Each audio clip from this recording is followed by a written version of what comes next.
katakan dalam nama Yesus, biarlah Tuhan kuasa-Mu yang menghaluskan langkah ini. Terima kasih Bapa, terima kasih Yesus. Kami akan mulai ibadah kami dengan hati bersyukur di dalam berkat nama Bapa. Haleluya. Amin. Berikan salam satu dan yang lainnya. Jika tidak cuma di belakang, di depan masih banyak bangku yang kosong. Tuhan menetapkan langkah semua orang.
Terima kasih Bapa atas segala kebaikan Tuhan yang telah Engkau perbuat dalam hidup kami. Kami bersyukur senantiasa. Di dalam nama Yesus Kristus Tuhan kami berdoa dan bersyukur. Sama-sama kita katakan. Amin.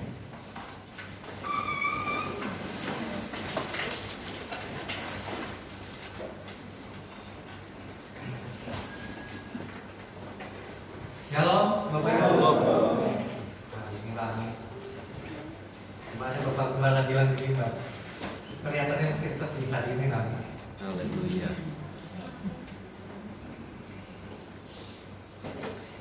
Berarti satu hal ya. Ternyata kita harus diingatkan semua sama Bapak Gembala. Kalau Bapak Gembala nggak ingetin, nggak datang. Atau datangnya kurang.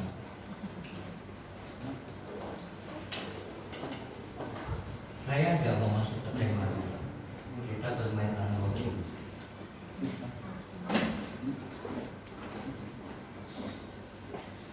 Pernah nggak sih dalam satu perenungan, dalam masa saat teduh, atau mungkin Bapak Ibu lagi berpikir atau ngomong sekalipun, pernah nggak berpikir apa sih tujuan hidup saya sebagai anak Tuhan? Apa tujuan hidup kita sebagai anak Tuhan? Apa tujuan hidup kita sebagai pengikut Kristus? Kenapa Tuhan taruh kita di dunia? Jangan bilang kalau misalnya ditanya, kenapa Tuhan taruh kita di bumi? Gara-gara dosa Adam, Pak. Iya, semua juga. Nah, kita bilangnya begitu, karena dosa Adam kita turun semua di bumi, atau dikeluarkan dari Taman Eden terus jadi penghuni bumi. Tapi pernah nggak direnungin matang-matang? Kenapa Tuhan ciptain kita? Kenapa Tuhan taruh kita di bumi? Kenapa Tuhan Yesus sampai turun dari surga ke bumi? Ada nggak yang pernah benar-benar merenungi hal itu? Ternyata nggak ada. Haleluya. Sebenarnya jawabannya simpel. Jawabannya supaya kita mempersiapkan diri sebagai umat Kristen, sebagai anak-anak Tuhan, sebagai pelayan Tuhan, kita mempersiapkan diri untuk hidup dalam kekekalan bersama Bapa di surga. Simpel jawabannya. Persiapkan diri kita baik-baik di bumi ini untuk hidup bersama dengan Bapa di surga dalam kekekalan. Jadi nggak ada namanya yang si Mongol bilang di TV kan, mau masuk surga di pinggiran aja biar bisa main capsal. Nggak ada. Buat Tuhan, iya enggak. Pilihan kita cuma dua, masuk dalam kekekalan atau binasa selamanya. Sesimpel itu, gitu. Nggak ada daerah apa-apa.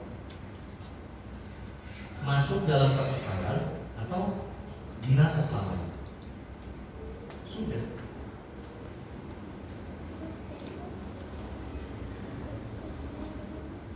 Kita main analogi ini. Kalau Tuhan mau kita melatih diri kita di bumi, terus apa yang mau kita buat dalam hidup?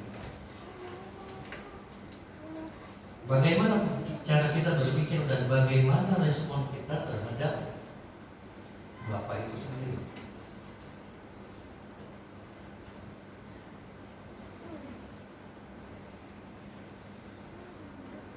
Oh Pak, saya nggak pernah mikir kayak gitu. Saya mengalir aja, kayak daun kering gitu kena masuk ke dalam sungai, mengalir aja.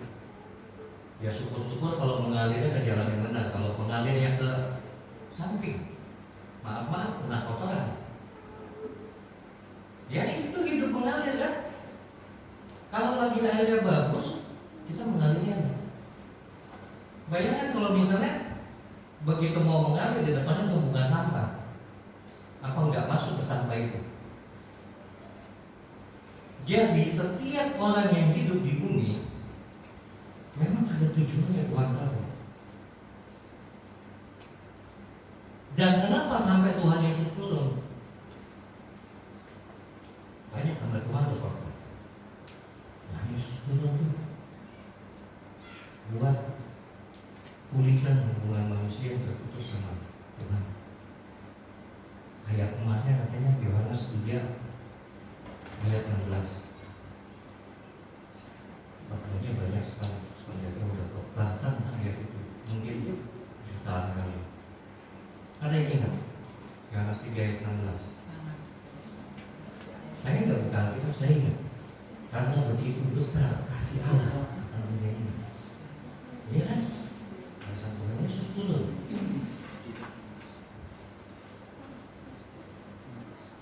Tapi Tuhan mau dalam kekekalan nanti kita hidup sama Dia, kita melayani Dia dalam kekekalan.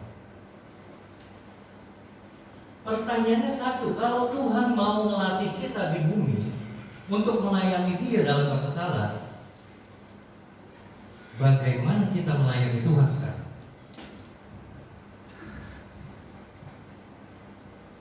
Tema firman Tuhan malam hari ini itu berbicara tentang bagaimana kita melayani Tuhan di bumi. Kita nggak bisa melayani Tuhan langsung, betul Bapak Ibu? Nggak bisa.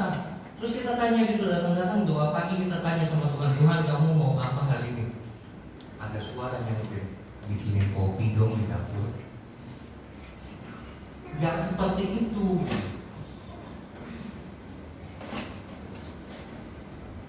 Tuhan nggak berbicara dengan seperti itu. Awal bulan ini saya sempat bawa firman di Pemuda. Terus saya challenge anak-anak Pemuda. Saya bilang dasar pelayanan saya itu ada satu ayat emas. Terus saya bilang anak-anak muda, cari ayatnya. Kalau ketemu saya kasih 20.000. Maaf ya, saya khotbah pasti jalan-jalan saya nggak bisa diem.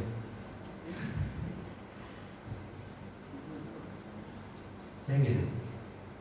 Saya bilang anak muda, kamu ketemu ayatnya saya kasih 20.000. Ternyata sampai hari ini anak-anak muda gak ada kontak saya. Berarti aman lah 20.000 kan. Besok bisa buat beli nasi Hainam. Firman Tuhan malam hari ini saya ambil dari ayat emas saya. Ayo kita buka bareng-bareng. 1 Timotius 1 ayat 12.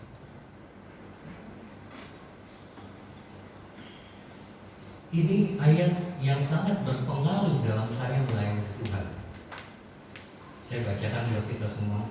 Aku bersyukur pada Dia yang menguatkan aku, yaitu Yesus Kristus Tuhan kita. Karena Ia menganggap aku setia dan mempercayakan pelayanan ini kepadaku. Ini ayat pegangan saya Bapak Ibu. Kenapa?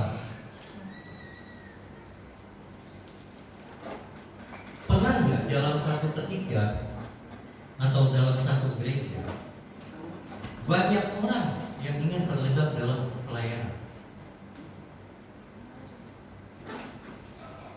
Pasti setiap orang mau maju melayani Tuhan. Kenapa? Karena kita tahu memang hidup kita tuh harus melayani.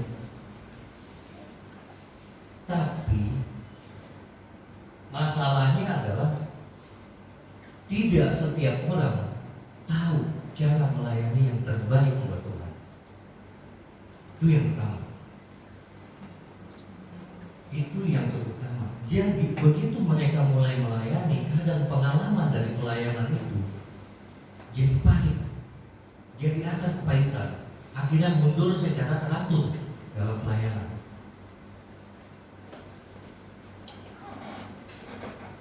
Waktu saya ibadah, bawa firman di ibadah pemuda, saya sudah bilang, masa SMA saya SMA di SMA Markus di Kuadras. Saya waktu SMA itu adalah ketua komite KPPBT, Keluarga Besar Pengurus Buddhis Tangerang, Keluarga Besar Pelajar Buddhis Tangerang. Itu kantor sekretariatnya di Wihara Bantar. Walaupun saya nggak pilih Tuhan. Teman-teman setelah saya ada yang buat orang dari Serpong, dan mereka singer di GBI Wonderland.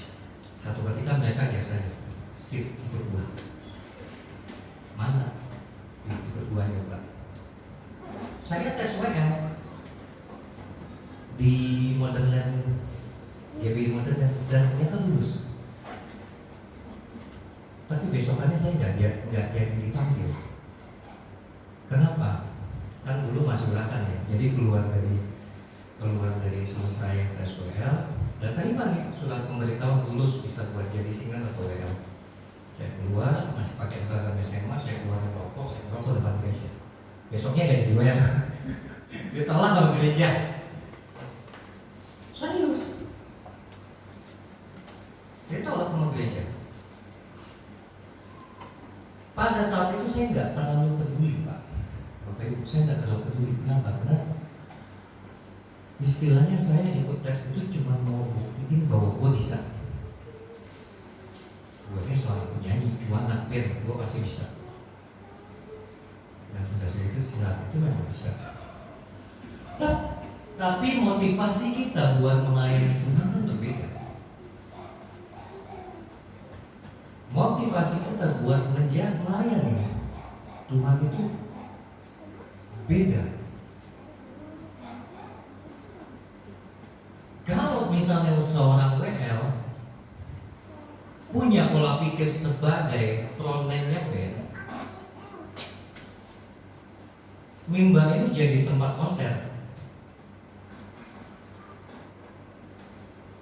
Pasti mimbar ini pasti jadi tempat konser. Tapi kalau seorang WL memang punya niat pelayanan yang tulus, mimbar ini jadi kudus, Bapak Ibu. Kalau mimbarnya kudus, berkat-berkat Tuhan mengalir, jemaat terberkati. Nanti saya tanya, bagaimana untuk cara kita melayani Tuhan sementara kita hidup di dunia, kita nggak bisa lihat Tuhan? Ada yang bisa lihat Tuhan? Boleh tunjuk tangan aja yang bisa lihat Tuhan. Oh, ternyata belum ada yang dipanggil Tuhan ke surga kan? Berarti belum ada yang bisa. Kita nggak bisa lihat Tuhan kita. Di internet belakangan ini itu meledak. Digambarin bahwa Tuhan Yesus itu sebenarnya bukan kulit putih yang rambutnya pirang, tapi lah kulitnya kehitaman, mukanya memang muka orang Hispanik, gitu kan? Terus jenggotan juga, ada seperti itu. Masalah nggak buat kita sebagai anak-anak Tuhan? Nggak jadi masalah, oke? Buat saya pribadi nggak jadi masalah. Mau Tuhan Yesus rambutnya keribu, mau lurus, mau kontrol, mau cepat, nggak jadi masalah. Kenapa? Karena saya tahu apapun rupanya, apapun yang manusia reka tentang Tuhan, dia itu juru selamat saya pribadi dan Tuhan saya sebagai pribadi. Penampilan dia nggak merubah hati saya terhadap Tuhan. Cara kita melayani Tuhan yang terbaik di bumi adalah dengan cara melayani sesama.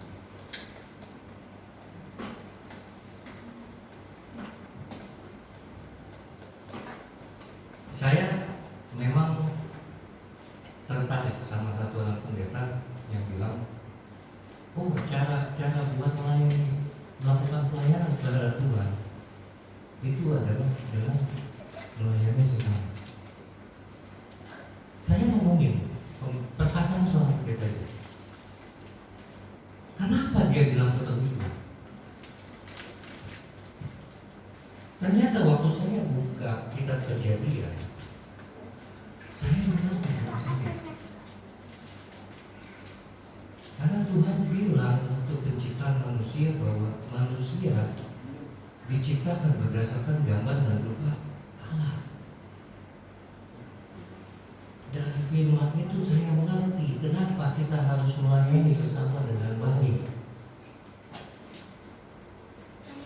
Kita melayani sesama anak-anak Tuhan dengan baik. Itu adalah cara untuk melayani Tuhan kita dengan baik.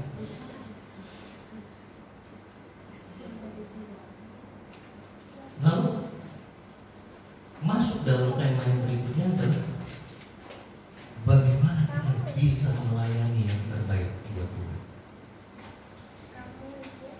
Malam hari ini saya bagikan 3. Saya akan cepat sampai jam 8:15 kita selesai. Yang pertama,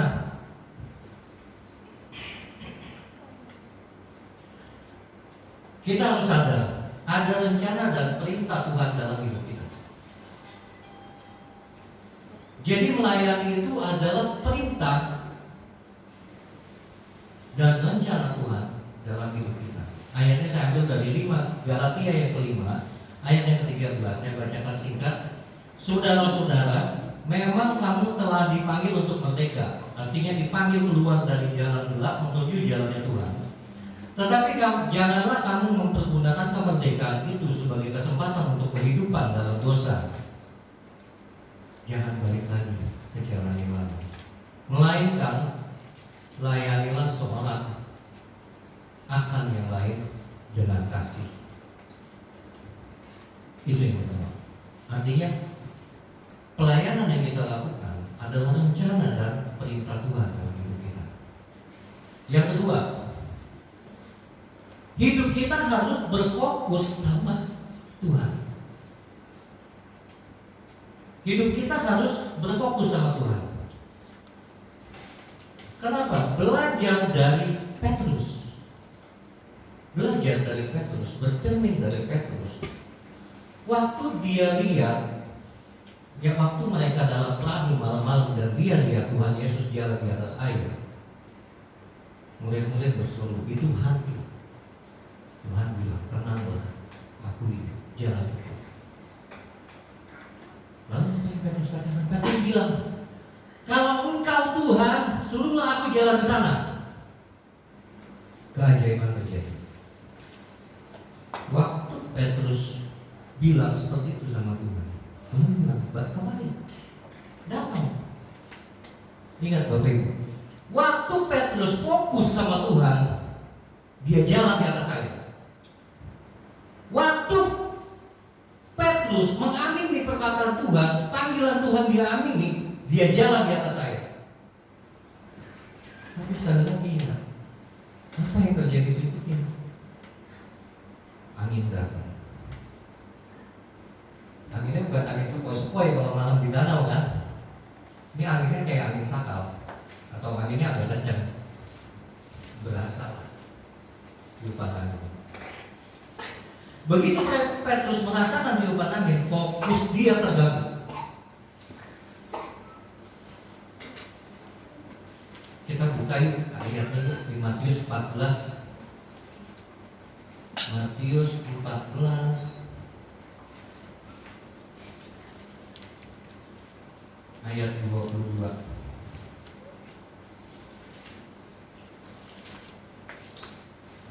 sampai 33. Tapi Bapak Ibu baca sendiri. Kita fokus ke ayat 30. Tetapi ketika dirasanya tiupan angin, takutlah dia dan mulai tenggelam, lalu berteriak, Tuhan, tolonglah aku. Jadi waktu fokus kita bergeser bukan lagi sama Tuhan sebagai intinya, kita akan tenggelam Bapak Ibu. Kalau sebagai Petrus tenggelamnya ke air dekat sama Tuhan Yesus, waktu dia teriak sama Tuhan Yesus angkat.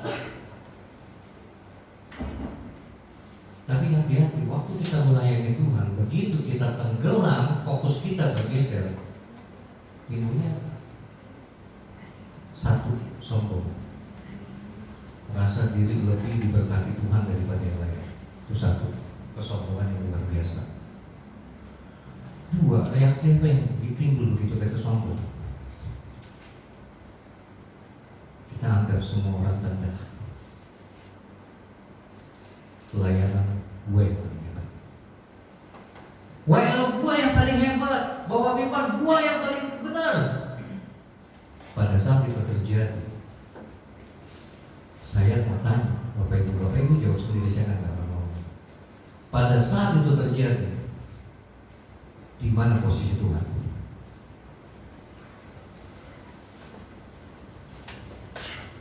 Saya nomor satu atau Tuhan yang nomor satu?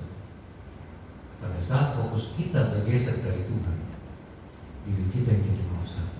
Hati-hati. Yang tiga,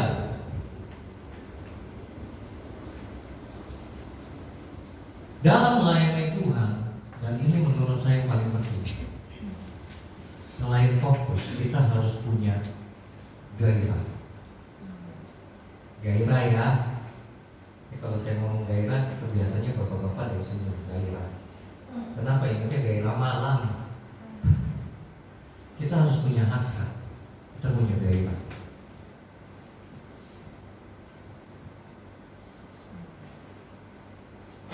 Tenggorokan saya agak gak enak Bapak Ibu. Udah 2 hari atau 3 hari ini gak enak sekali.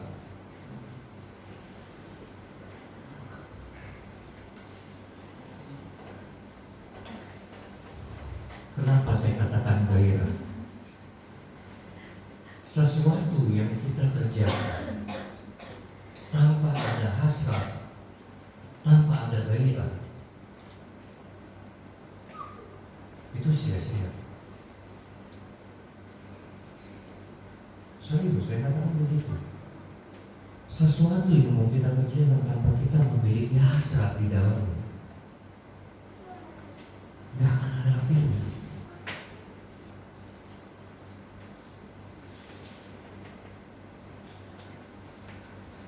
Contohnya gini, karena ini banyak pasangan suami istri, saya mau ngomong, yang anak muda tutup kuping aja. Kehidupan rumah tangga suami istri, kalau gairahnya sudah hilang, rumah tangganya lanjut apa enggak?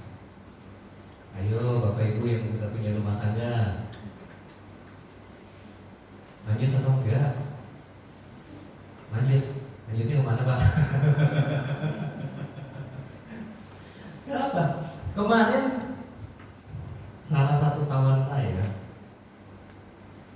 termasuk koko saya juga, saya telepon dia Jumat. Ya biasalah ya, ngomongnya kan agak-agak kayak lampasan gitu. Dia lu kok sombong atau nggak pernah telepon gua sekarang? Udah lupa lu ya? Kagak tuh gue lagi pusing. Kenapa? Ntar malam gue disidang. Lu kenapa lagi? Kasus yang ini ketahuan tuh, jadi gue disidang sama ipar-ipar gue. Serius terjadi. Dan mereka berdua terlibat dalam pelayanan. Lihat Bapak Ibu, mereka berdua suami istri terlibat dalam pelayanan. Ternyata selama 5 tahun, 6 tahun terakhir bisa aja. Dan teman saya yang laki-laki ini punya janda lain. Dan jandanya kita orang kenal semua. Seumuran saya. Makanya kalau laki-laki saya kasih tahu gitu, buat para bapak-bapak, sepandai-pandainya engkau menyimpan istri muda, suatu saat Tuhan juga Kristen. Tapi dari Kristen nggak boleh ya, jangan. Kita satu aja udah sakit kepala Pak. Serius sakit kepala. Istri saya di belakang tuh, dia marah-marah 2 minggu lalu, 2 minggu atau 3 minggu lalu. Dia tanya saya, kenapa sering sakit sekarang? Saya jawab gini, Gak tahu dulu sebelum nikah gak pernah sakit sih bro. Seharian dia cemberut, seharian dia cemberut, serius. Saya bilang saya punya begitu. Gak tahu sebelum nikah saya gak pernah sakit kepala, gak pernah sakit ini itu. Paling cuma asma gitu kan.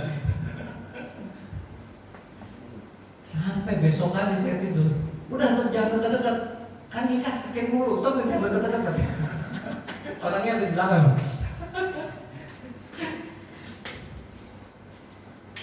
Jadi memang dalam kita melakukan sesuatu, terlebih dalam melayani Tuhan, kita perlu ya apa yang namanya hasrat atau gairah.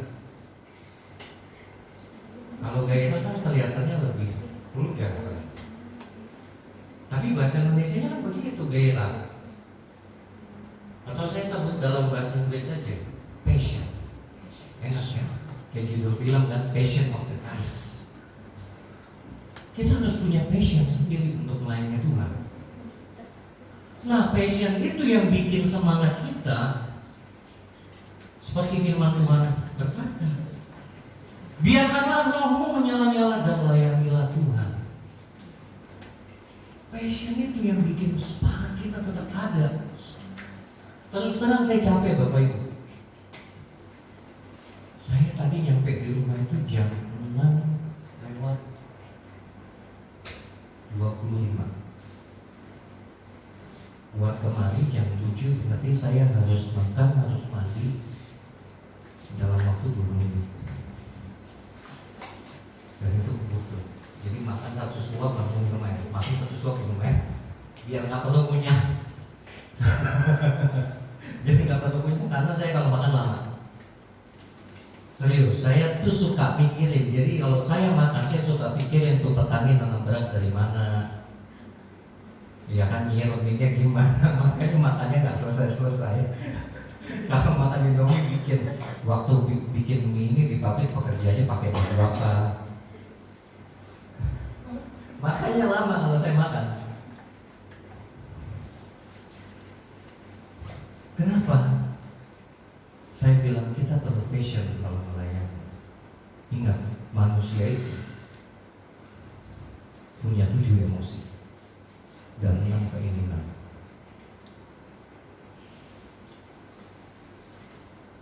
Kaget ya?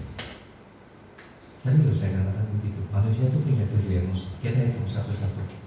Senang, 2 marah, 3 sedih, 4 gembira, 5 cinta, 6 benci, 7 nafsu. Manusia itu punya 7 emosi. 6 keinginan apa aja?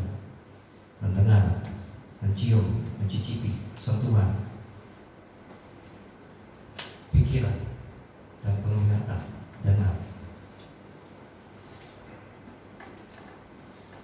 Kadang kalau kita nggak punya hasrat dalam melayani Tuhan, apa yang kita lihat itu akan jadi tembok penghalang buat kita melayani Tuhan.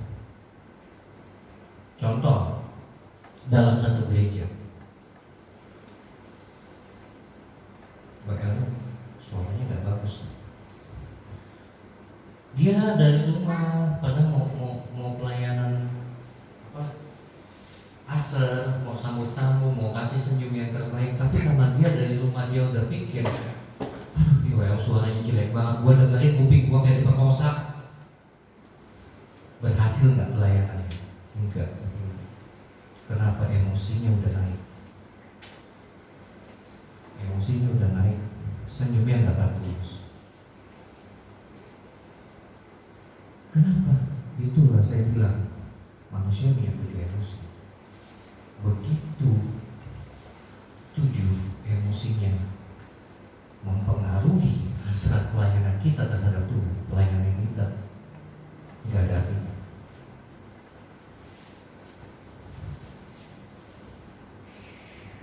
Jam 8 lewat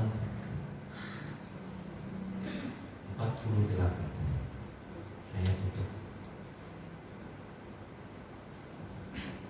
Malam hari ini kita belajar ada 3 cara untuk kita bisa melayani yang terbaik. 1, kita sadar bahwa pelayanan yang kita lakukan adalah rencana dan perintah Tuhan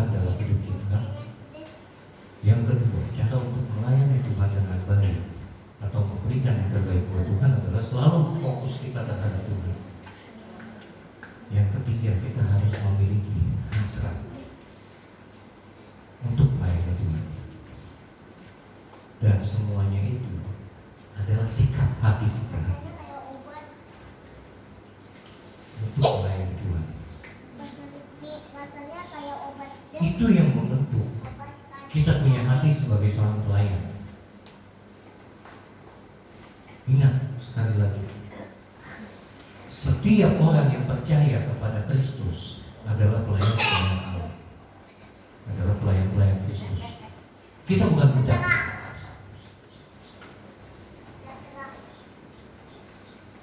Kita bukan budak Bapak Ibu. Kenapa? Seorang pelayan Tuhan itu melayani dengan hati dan kasih. Tapi kalau seorang budak itu melayani bukan karena hati, tapi karena kewajiban dan ingin orang lain lihat dia yang terbaik.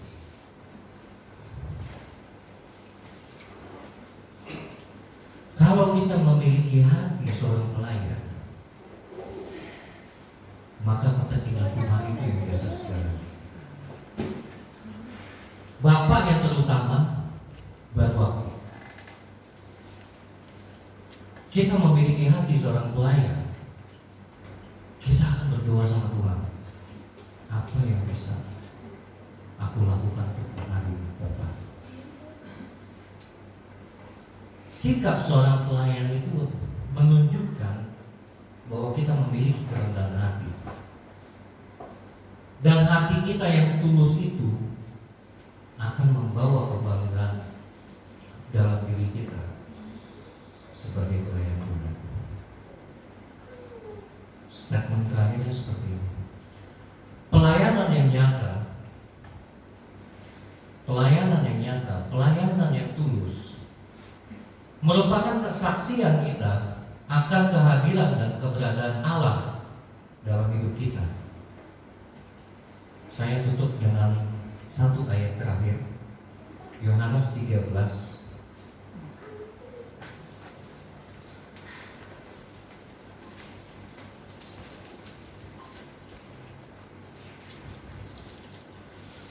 Yohanes 13 ayat yang ke-35.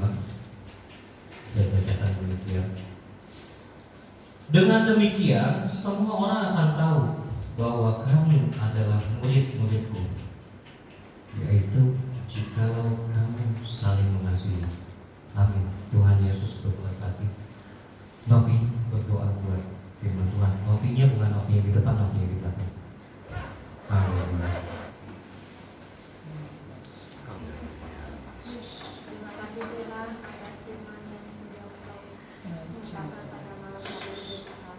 Ajar kami Tuhan agar dapat melayani yang lebih lagi Tuhan. Terima kasih Tuhan Yesus, kiranya Tuhan apa yang sudah diminta malam hari ini ya Bapak dapat menjadi firman dan kekuatan bagi kami Tuhan. Hanya di dalam nama Tuhan Yesus kami berdoa dan mengucap syukur. Haleluya. Amin. Amin.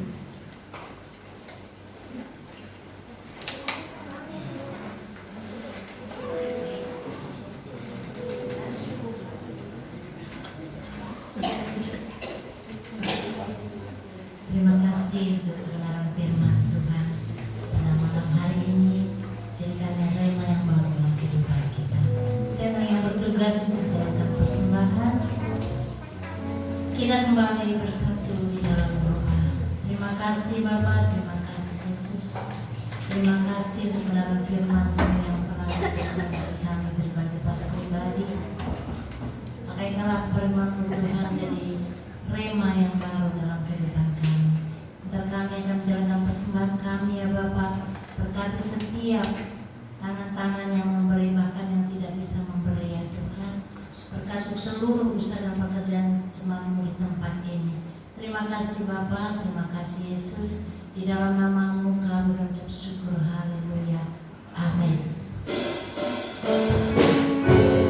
Jangan hidup orang benar. Jalan hidup orang benar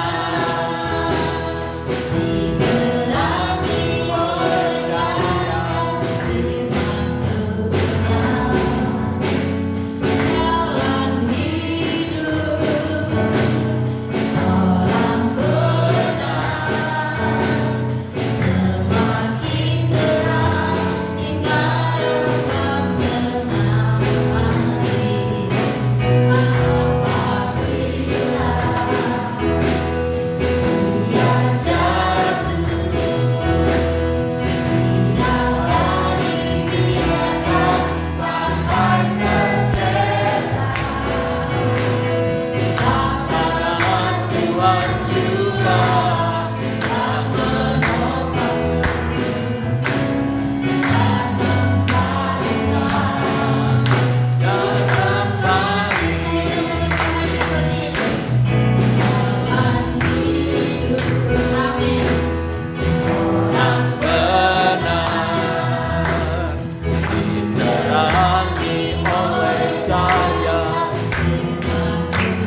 Allah yang telah menuntut dan menolong kami, Allah yang memungkinkan kami untuk kembali bersekutu beribadah kepada Tuhan.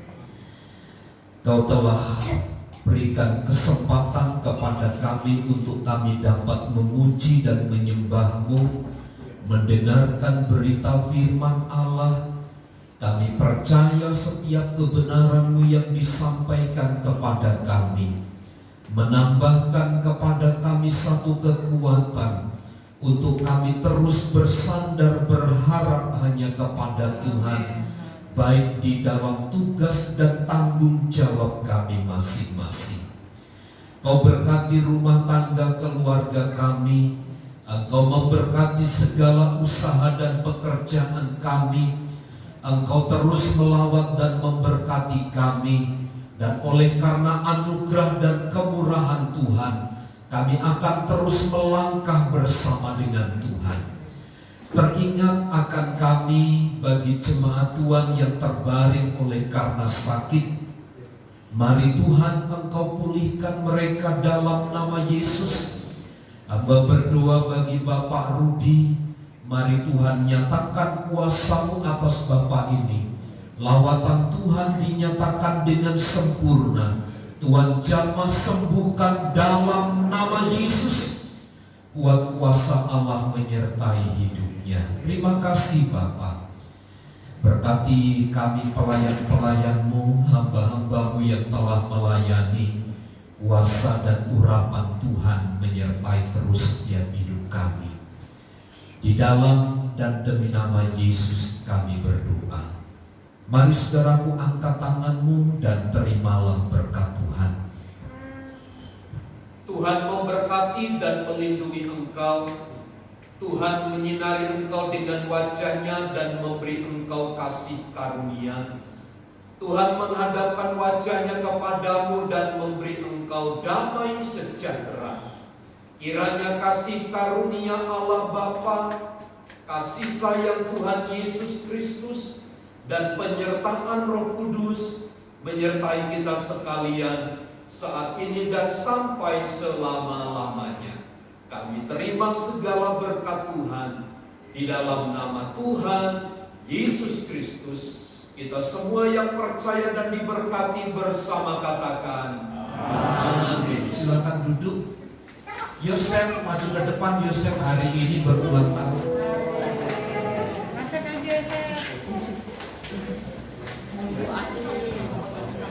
Ya, Yosef.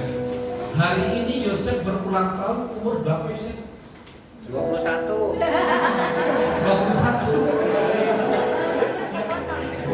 Umur 12 tahun ya. Tuhan berkati. Mari kita tundukkan kepala, kita berdoa buat anak kita Yosef. Oleh karena anugerah Tuhan, Yosef ada hari ini, dan hamba percayakan anak kami ini ke dalam tangan kasih Tuhan. Engkau yang memperlengkapi hidupnya, Engkau yang menjamah hidupnya, Engkau yang memakai Yosef menjadi alat bagi kemuliaan nama Tuhan. Diberkatilah sekolahnya, diberkatilah ketika dia ada di dalam keluarganya. Nyatakan kemurahan, nyatakan terus kebaikan-Mu atas hidupnya. Sampai dewasa hamba serahkan Yosef ke dalam tangan kuasa Allah.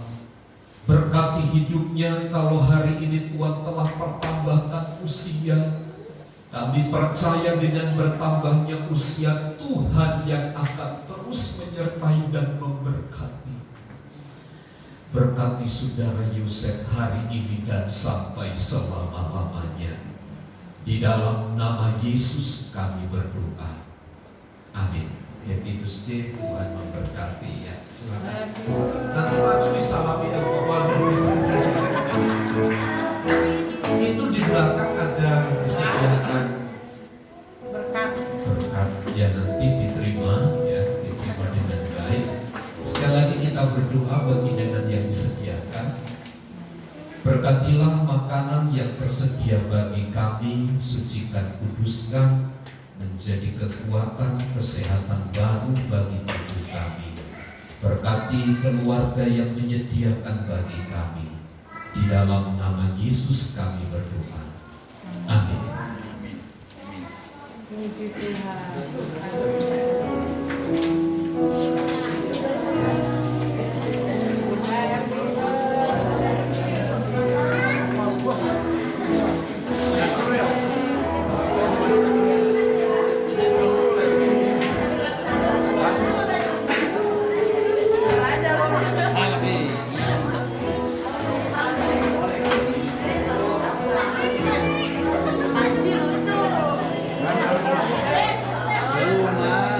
Datanglah, apa betulnya?